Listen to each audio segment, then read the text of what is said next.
Before we begin, this video contains spoilers and descriptions of disturbing scenes from Welcome to Derry. Episode 4. Viewer discretion is advised. If you're new here, welcome to the channel. And if you've been following along, thank you for joining me again as we dive deeper into the nightmare that is unfolding in Derry. Now, let's get into it. Episode 4 opens inside the Derry police station, where Lily, Will, Ronnie, and Rich return with the cemetery photographs they risked everything to take. They expect to show proof of the dead children, but something impossible has happened.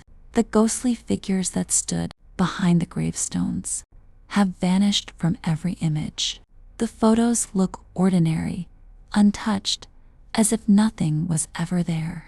Chief Bowers mocks them, accusing Lily of losing her mind and threatening to send her to Juniper Hill if she keeps pushing the story. The kids leave shaken and more alone than ever, realizing the danger is worse than they thought. The monster isn't just hunting them, it's erasing the evidence and twisting the town against them. At school, they gather in gym class, searching for a plan. Will explains that whatever the creature is, it doesn't just kill. It feeds on fear, almost like it needs terror in their bodies before it takes them. And the others remember how Maddie, Phil, and Teddy were overwhelmed with panic before they went missing. Lily, desperate to help her friend survive, reveals that she stole some of her mother's medication, believing it might dull their fear long enough to fight back. It is risky, and they know it, but fear has left them with no good options. When Lily walks the hallway afterward, she runs into Ingrid, one of the only adults who actually listens.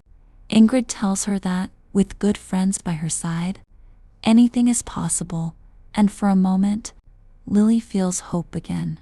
In science class, the teacher shows a film about a parasitic worm that invades a snail and turns its eyes into pulsing, colorful stalks. The class is disgusted, and no one realizes that what they're watching foreshadows what's coming next. Marge, caught up in a cruel prank against Lily, rushes into the bathroom whispering that something is happening to her. Her eyes begin to swell and throb like the infected snails they just saw on screen, and in terror, she flees into the woodshop. Lily follows her, trying to help, but Marge, blinded by panic and pain, grabs for tools and tries to cut into her own eyes. By the time students and teachers burst in, Lily is covered in blood, begging Marge to stop, but the damage is done. The school falls into chaos, and Lily, traumatized and shaking, becomes another victim of a horror that no one can explain.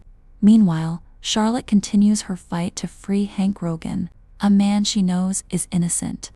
Charlotte eventually manages to reach Hank, learning his alibi would put someone in danger, leaving him trapped in silence and still accused. Charlotte leaves more determined, knowing there's a system in this town that wants certain stories buried. Leroy tries to reconnect with Will and takes him fishing.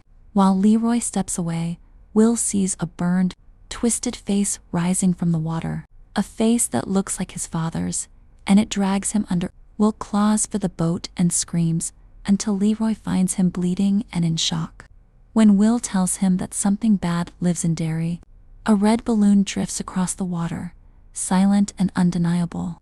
Later that night, Will can't sleep.